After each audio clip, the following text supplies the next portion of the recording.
Hello. Hi. Welcome back to Wandering into Wellness. Today we had a great chat. It was very interesting. We're still really integrating what we heard from Shaman Durek, and it's going to take some time for us to really, I think, develop a response that, well, it's already manifesting in our lives, right? Yeah, absolutely. And I think, yeah, it's such an interesting one. I don't think we've had a chat like that, exactly like that before. And also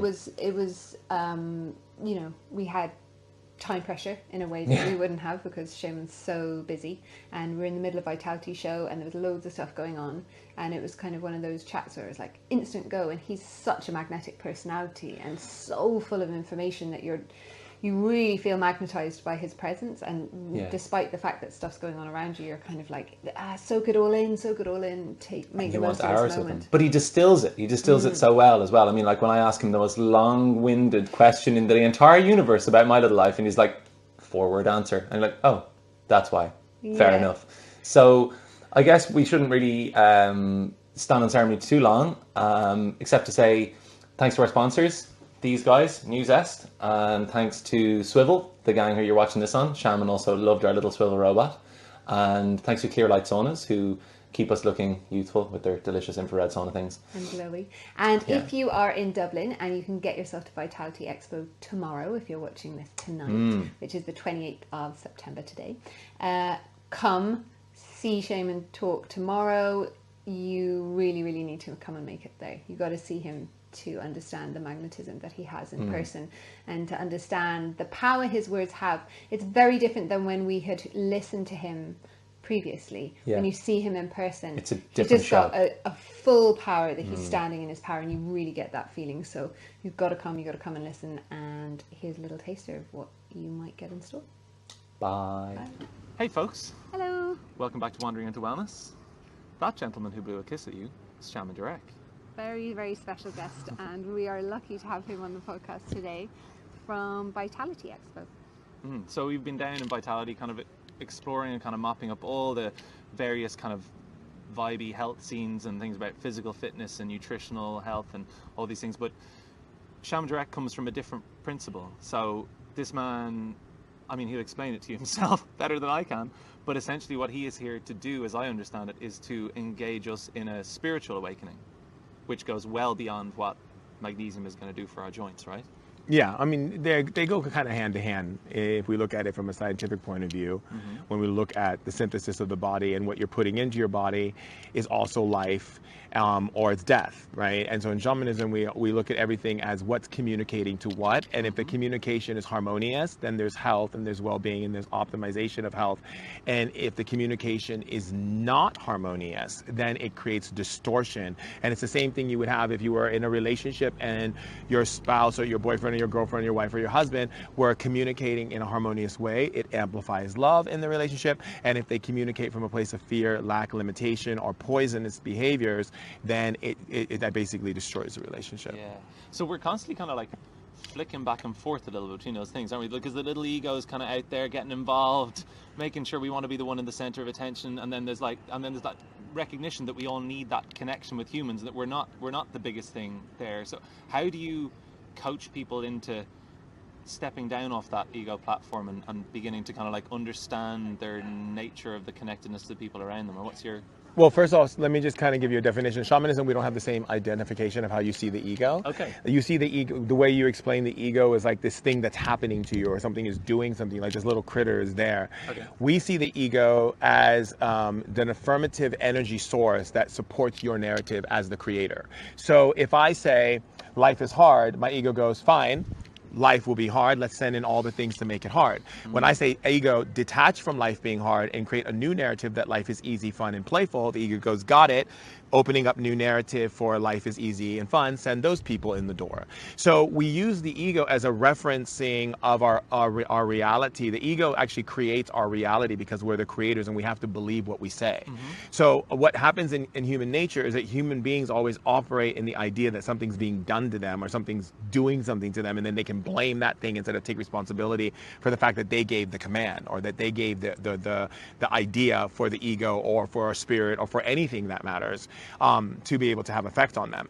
So when it comes to being able to step into a space of helping people and assisting people, I'm not coaching a person. What I'm basically doing is holding a space. I'm not even actually, they don't come to have a session with me. They come to have a session with themselves. And what I'm basically doing is being that silent interruption that comes in and says, hey, do the same thing you're doing, but use this tool. Or say a word like this and see what you feel in your body. Or did you know you have this power? Use your fingers like this and you can open up a dimension that brings energy into your system that moves this belief out of your synapses and changes your whole entire mental construct. And so shamanism is not about an engagement to telling people what to do or indoctrinating anything. That's more from the religious standpoint because it's based on rules and ideas and theories. Shamanism is an involvement of the child self. It is involvement of the soul. It's involvement of playing and nurturing and exploring and finding and developing. Okay. So sorry, go. Well, just on the child self, I'd love to hear about you as a child. How did you were saying that you're a 6th generation shaman. How did shamanism come into your family, and is it something that's passed down from person to person that you learn it, or do you have to go through your own initiation processes? And is it the case that you could have a father who's a shaman and not be a shaman yourself, or how does that work, or how did it work in your situation? So in my family, my dad trained with my great-grandmother who was from Africa, who was a medicine woman and in her tribe, and he trained as her apprentice, but then decided later, because my grandfather thought that if we were all to accept this way of life, we would not be accepted by society. So he started getting into reading books and found Catholicism, then went from Catholicism to Seventh-day Adventist, found a place that he felt good, became vegetarian, and was like, it's all about Jesus, and it's all about keeping the Shabbat, and it's all about, you know, honoring the holy days and so forth. So my father stayed with it as long as he could until finally my grandfather just kept working on him to get him to say, hey, you're not going to make money. You're not going to survive. You need to pull away from this part of our family and push it down. This was the old ways. We need to now adapt to what's happening in the world. However, my father had me and I had the gifts. And so as a child, I was about 5 years old. I started noticing spirits in my room, you know, talking to me, telling me things, and I would always point and smile and laugh at them and say things to them. My mother, who is Norwegian and West Indian, she immediately acknowledged and remembered the things that my grandmother would talk about and said, oh, you know what? Because even when she was pregnant with me, she said, oh, you know, do you know that your shamanic roots are not going to be lost? It's actually in your son that's in my stomach right now. And my dad's like, no, it's not. Wow. Like, we're not going down that path anymore. And like, you know, and then here I come, and everything that he went through, which is when the spirits ask you to do certain tasks, like put an envelope, put a letter in someone's mailbox, or go up to a woman in the street and give her a hug and tell her what the spirits want you to tell her. In shamanism, you don't operate in the field of thinking what is logical, because to us logical is based upon an understanding that humans have learned to place into something that's logical. So we live in a world of openness and receptivity. So when a spirit says to me, hey, there's that man on the bench, he just lost his son, you need to go tell him that his son is okay, and then he sends a message to him and let him know that he loves him. Wow. I have no idea what the heck I'm doing. I just go and do it. If I do a certain amount of tasks, it shows the elders, oh, he's the next in line shaman. Okay. He follows the task without question. Okay. Everyone can be a shaman. Yeah. It's more based on the spirit choosing you, not the tribe. The tribe just chooses a shaman because they know the tribe won't survive without the shaman. Okay. So when did you start to really, like, were you scared of it when you felt this first? Like, what did it feel like? Did it feel powerful? Did it feel like, how did you respond to it when you started to have these feelings and these visions? And like a kid, normal. Just like cool, yeah. Really. I was like, oh, there's a woman in my room throwing some images down that look like this, mom, and I'd show it to her, and my mom's like, those are runes. That's from my family's culture. That's your ancestors talking to you. They're the Vikings, like, you know.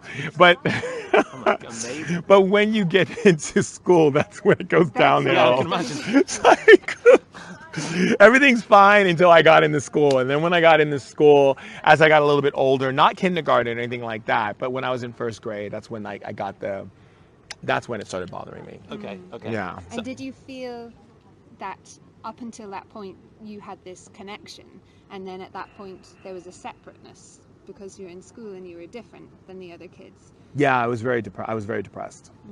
Yeah, I cried a lot. I'd say that was unbelievably tough, because it's hard enough to just be a kid in school anyway. Yeah. Let alone being a kid in school who's talking to spirits. Or Yeah. having visions. And you'd always been kind of enabled on that path by your parents at this point, like, and so suddenly you're confronted with people who are like fully denying that what you're going through is valid or whatever. And what do you like? Do you stand in your power? Did you? I mean, were you bullied a lot? What happened? Well, it wasn't completely supported in my family. My father made it very difficult, but he made a deal with me that I could study the shamanism as long as I studied religion. He wanted me to be well-rounded, and he didn't want me to take the path of the shaman. He wanted me to take the family business, which is building hotels and making lots of money and, you know, this kind of thing. Right. And I remember him taking me to a construction site, and I picked up wood and a hammer, and I was like, Dad, I just can't. Same me. Like, this is not me. You're literally forcing me because of your own fears to go against my own grain, which is going to cause suffering to me. Right. So I have to be who I am. So he was like, well, okay, fine. You're not going to do that. Okay, I get it.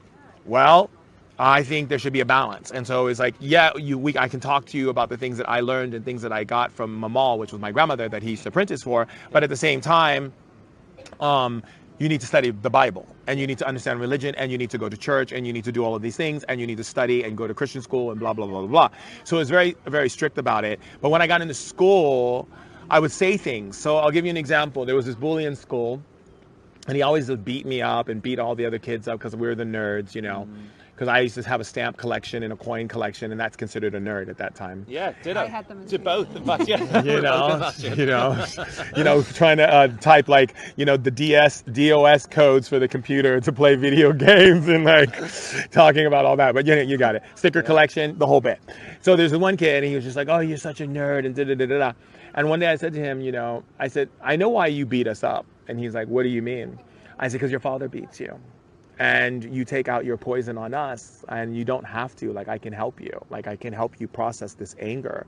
And he's like, you don't know what you're talking about. You better shut your mouth. And finally he came to me and ended up becoming one of my best friends, and like came to me and cried and was like, my dad does beat me, and I don't know what to do. And like, I don't sound emotional because it was an emotional time for me.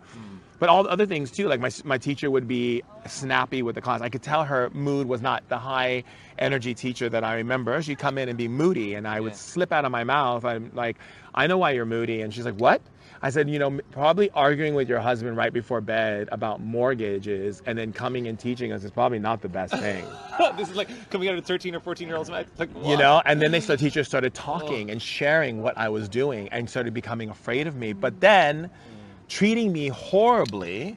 And then when they had me alone, sneaking me, being like, I need you to come to my classroom and talk to me. And then be like, so what else do you see? You know, but then when I'm around all the other people, like shunning me and making a mockery of me, treating and you as very like treating me like, something's wrong with me. And then I was never invited to birthday parties. That was a really challenging thing, I think. Wow. That really actually did affect me a lot. Like, so socially then, like that would have meant that you developed, like, was it kind of stunted in terms of like, or how you like develop socially as a human? Like, did you find that like your ability to make connections with humans just on a playful level, did that change, or did you manage to maintain all that? I didn't make connections right away. I became very connected to myself and very, you know, shut off. I had my two friends that we would do our stamp tradings and things of that nature. But I spent most of my time in contemplation of life.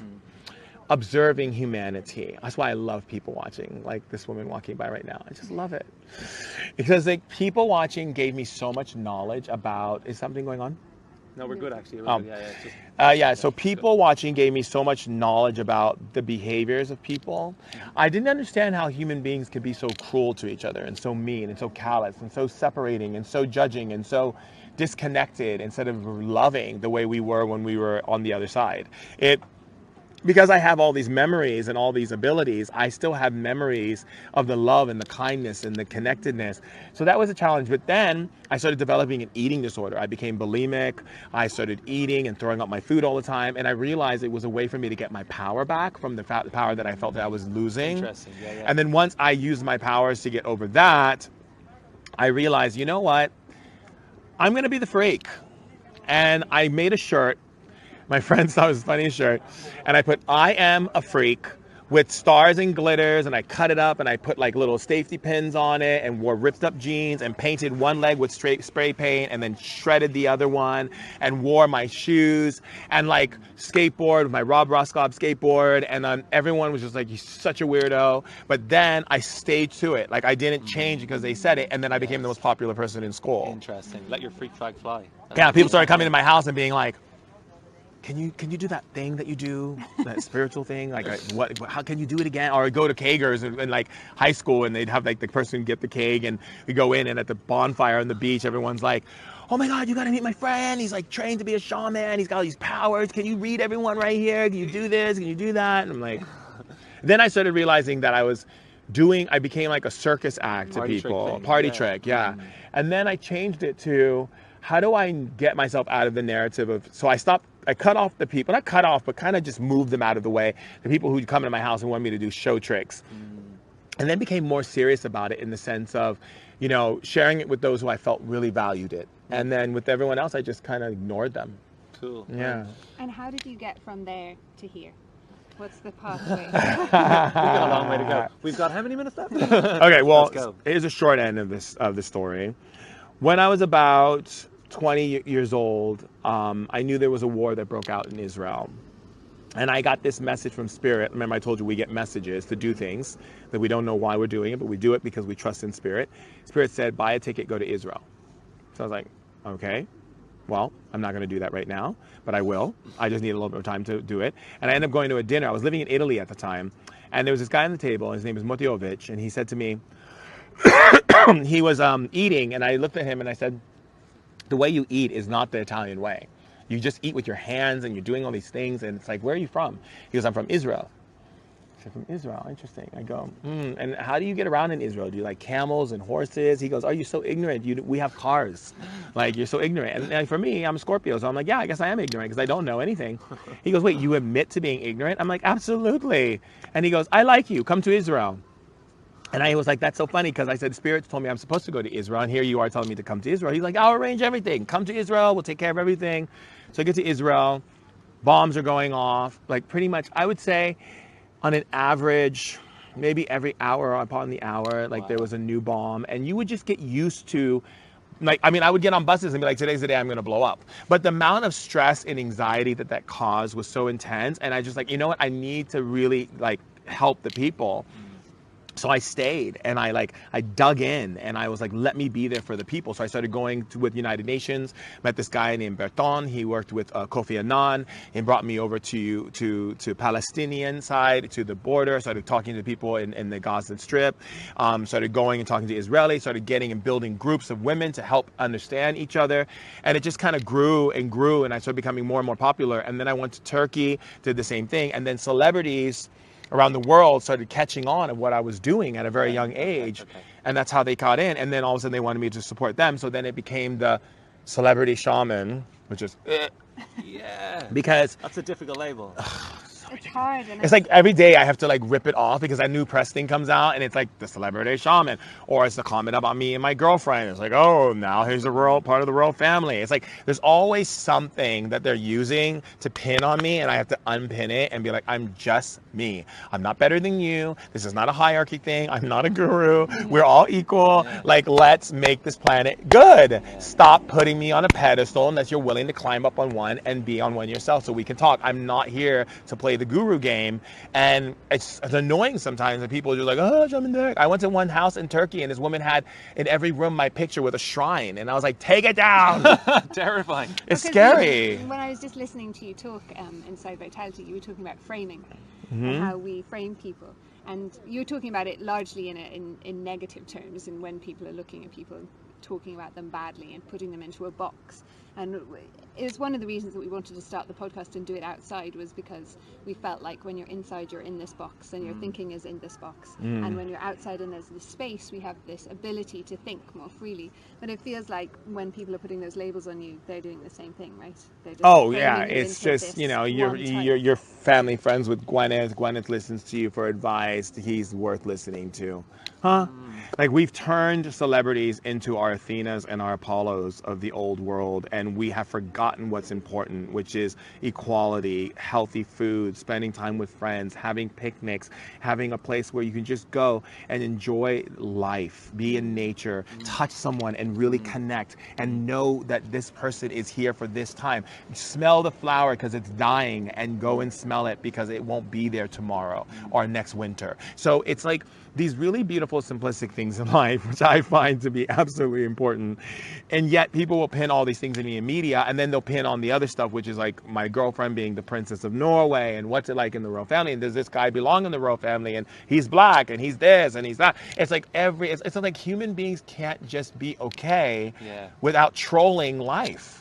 What's fascinating at the moment is that there's this kind of deconstruction going on with people who are like generations below us, where like there was a really interesting study done, survey of kids in the UK, where like 60% of kids at the age of 14 don't identify as gay or straight, and it's us as adults giving them the survey, and we're getting awful confused because we're like, oh, these people don't even want to have that thing as a label. Yeah, exactly. But this and people are getting very confused with LBGT. I don't know where it ends, because it doesn't end, because this idea is like it's just humans. It's really difficult for us to get that thing, because it's that want. I mean, we have, you know, everything's been taxonomically classified. We've classified every bird and every animal, every species. Like, is it really feasible for humans to not have that desire, or to resist that desire? And what is that desire to want to classify? So you can fit into something and be loved and be acknowledged and have value and have purpose, because we were taught that on this planet, you're not loved or valued unless you create something, unless you achieve something. And so the consciousness of love has been distorted and whittled down to your efforts and your actions. And, you know, for me, people will always try to associate, because it was a big thing in the press in the royal family. It was like when people found out that I have attraction towards men, and they were like, how can he be with the princess and he likes men? And my girlfriend started laughing. And I was like, I'm a soul sexual being. And they're like, what is soul sexual? I'm like, it's not girl or guy, it's the soul, it's the energy, it's the spirit. And so the whole idea of, like, even people will put me in, like, I can always say that being black is again an advertisement of America to classify me into a box so they can sell me things that go to that box. I'm a melanated person.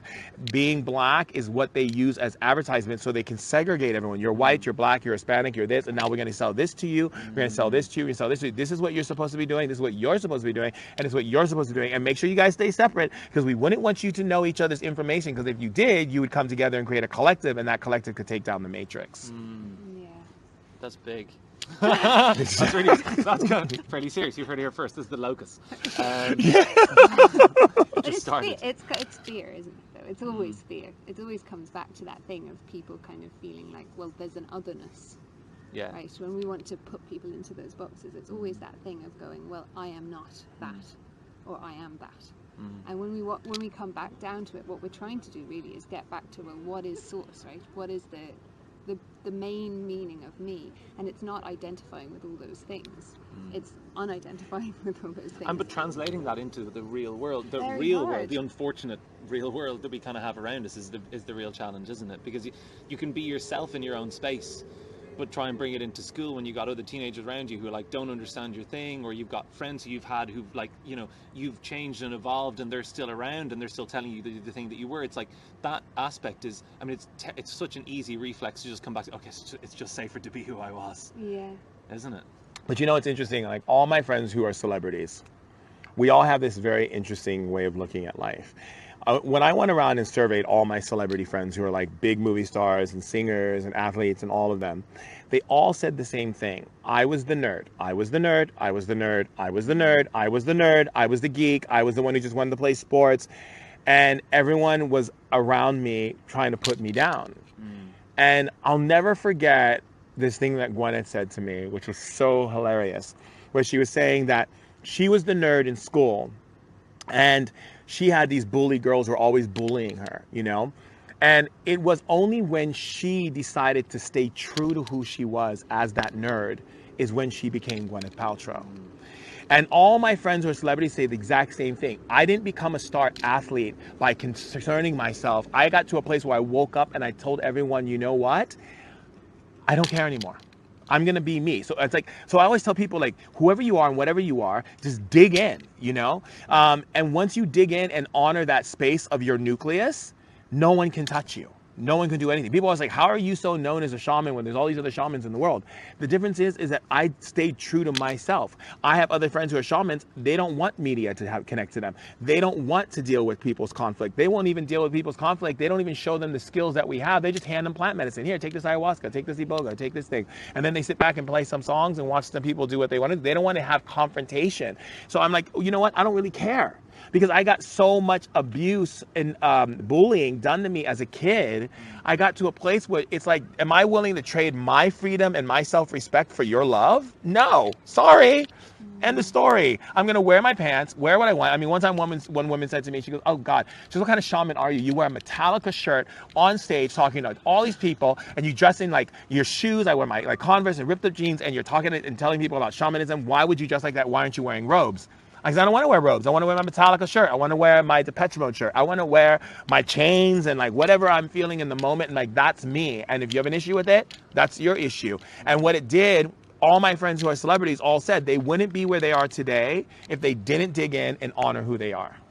And what would you say? So if people are listening and they're listening to what you're saying and they're thinking, I really want to be brave enough to do that. I really want to be brave enough to just stand in the face of those people or stand in the face of myself and be who I am. How do they start that process? What's your advice on that? Well, first thing I would say is to remove the word I really want to, because the idea of really want to is outside of the nucleus. And in shamanism, anything outside of the nucleus, like I'm going to create, I really want to, it would be nice if, these things already have taken you away from your power. So the idea is, it's so amazing how brave I've been. We speak in past tense because the past tense creates your now experience. And therefore, you're able to step into an alignment of what it is because you've already claimed it in your quantum self. So like if you're creating something, you don't say, I'm going to create, I've created. So that means that the spirits, the quantum part of you that exists in the universe has already created it. Now the spirits are fully able to manifest it in your now experience. So when I do a lot of self-love connection with children. I teach a lot of kids age 6, 7, 8, 10 years old in London, shamanism and all over the world really. And I take kids and train them. And the first thing that comes up is like, my friends at school thought it was weird. And I said, yeah, and I said, what you should just say to them is like, yeah, I'm completely weird, man. And I'm doing crazy fun stuff. And like he did. And all these friends wanted to be friends with him because he honored his truth. Yeah. And, you know, one girl said, I want to be brave enough to, because she was in class and the dance teacher said, you know, you're kind of heavy. You need to lose some weight. And the other girls were like, yeah, you're kind of heavy. Like the girls when they were changing with the moms, they're like, oh yeah, this teacher. I heard the teacher say you have to lose weight. You're kind of big, you know, to be a dancer. And I said, okay.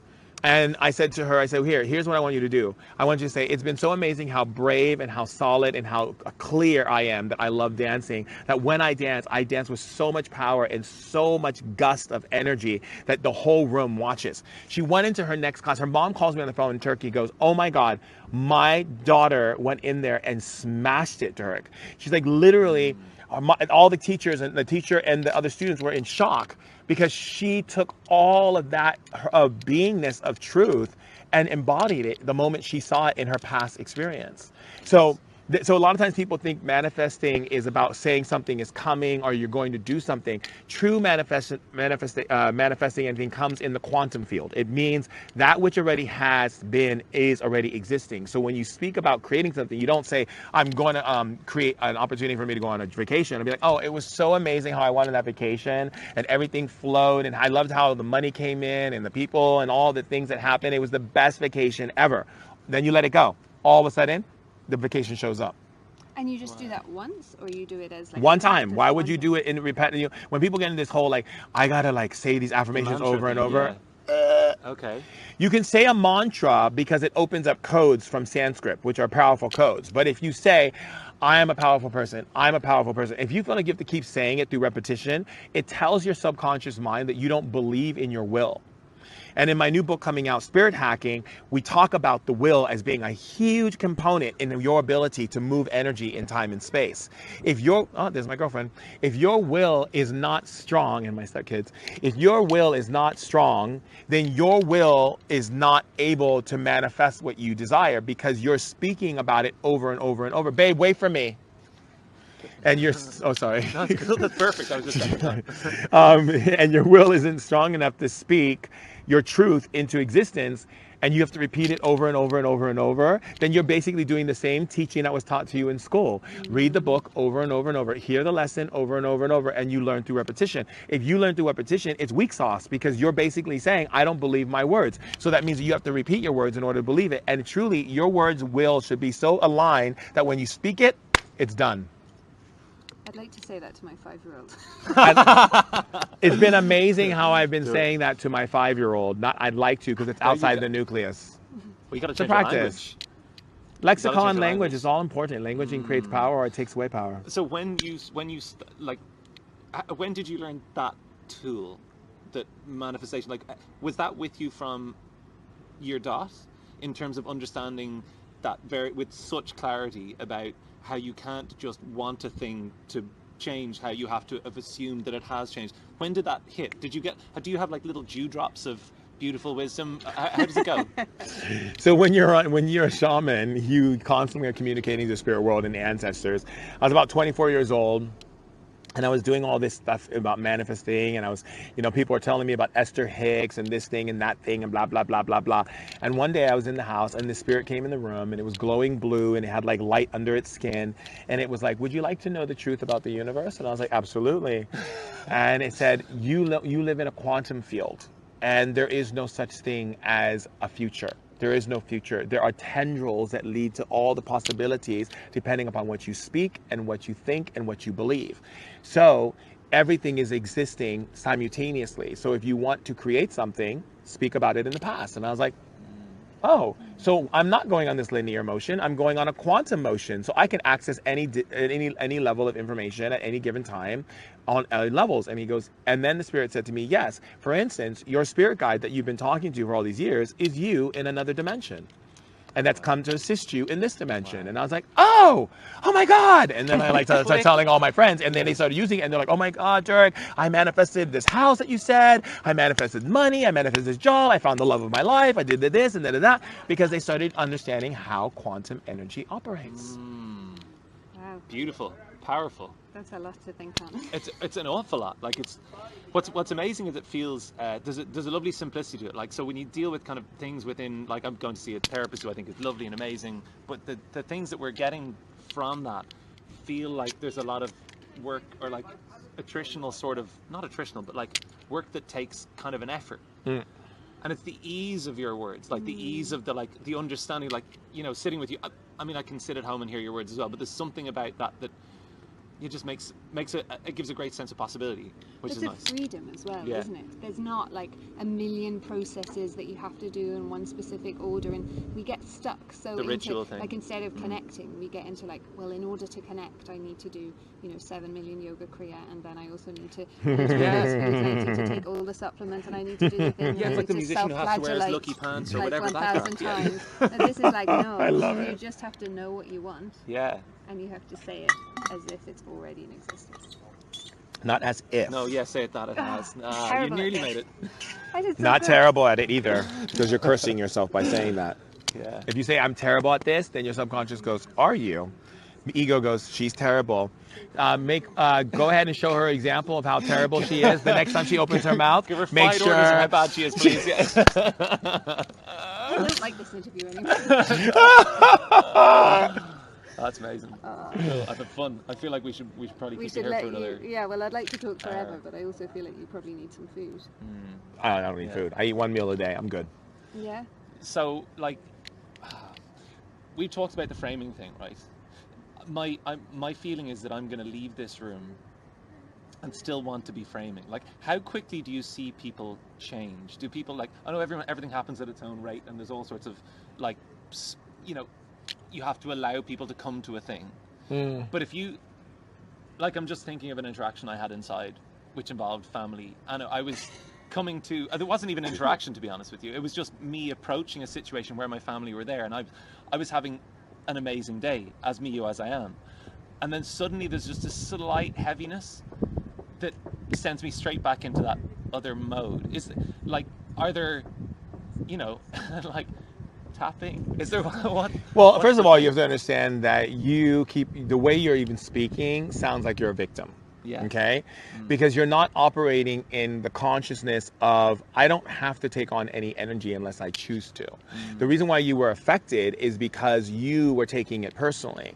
You were getting involved. You were actually being nosy into other people's energy. People can be however they want to be. Like I always say to my friends growing up, I love to enjoy the masquerade, right? A masquerade party is so much fun because everyone like wears masks and they dress up and they can be whatever they want to be, you know? And literally, like an example, my mom, we were at this party in New York City, and one of my friends, he's an artist, and he had all these very exquisite people at his beautiful house, and you know, just wonderful.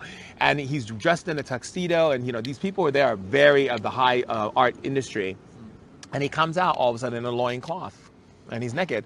And my mom looks at him and goes, "Darling," she goes, "do you like being naked in front of all your guests?" And he goes, "Yes."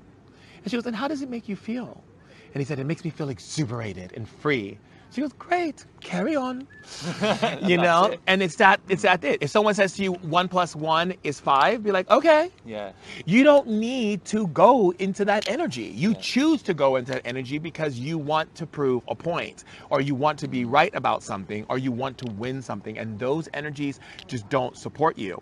And if you say that someone is framing something and that they're going to go back into it, then that means you've already accepted defeat. You don't go into anything in life with the idea that you making a choice is going to change the moment you walk out of the room. You immediately commit and make a choice that this is the truth of where you are, and you say, ego, disconnect from this belief system I have. Here's the new one. Connect to that. Send the energy through my body, and that's it. And it's done. People make things so challenging, so difficult. Oh, did you really have to, like, you don't know how to brush your teeth every day? Do you brush your teeth every day? Why do you do it? Because I want to have good dental health, nice breath, a mouth So- that tastes good. So wait, so no one has to come in and like force you to brush your teeth? No. You don't forget it. You don't. No. Okay. I was always good at that though. Well, it's because you know why? It's because you put it as part as your lifestyle choice. Okay, It became your lifestyle choice because you accepted it as a part of your functioning operation system. Gotcha. So you can do the same with meditation, going to the gym, speaking from a place of power. Instead of saying I work, I love, you can create those things. And what happens is when you accept it, it becomes a part of your lifestyle. When you don't accept it, it stays in limbo. So that's the key. Cool. Got That's it. the key. That is, I mean, like. That's the key good that keys. opens the door. Beautiful. I'm looking forward to stepping through the door. No, I am stepping through the door. I stepped through the door. It was amazing got when I that. stepped through the door. It was amazing. Yes. And how many powerful energies surged through my being and opened up doorways to amazing possibilities for me. Yes. Thank you. Shaman, thank you so much. You're so for welcome. chatting to us. We're just finished, so thank you so much. And guys, come comment online, like, subscribe, send your comments Shaman's way, Shaman Durek, at Shaman Durek on Instagram. You know where to find him. ShamanDurek.com. Get the new book, Spirit Hacking. It's being launched worldwide. So, Exciting. Okay. yeah. Well, if you don't find him, he's going to find you. It sounds like. Cool. Bye, everyone. Mwah.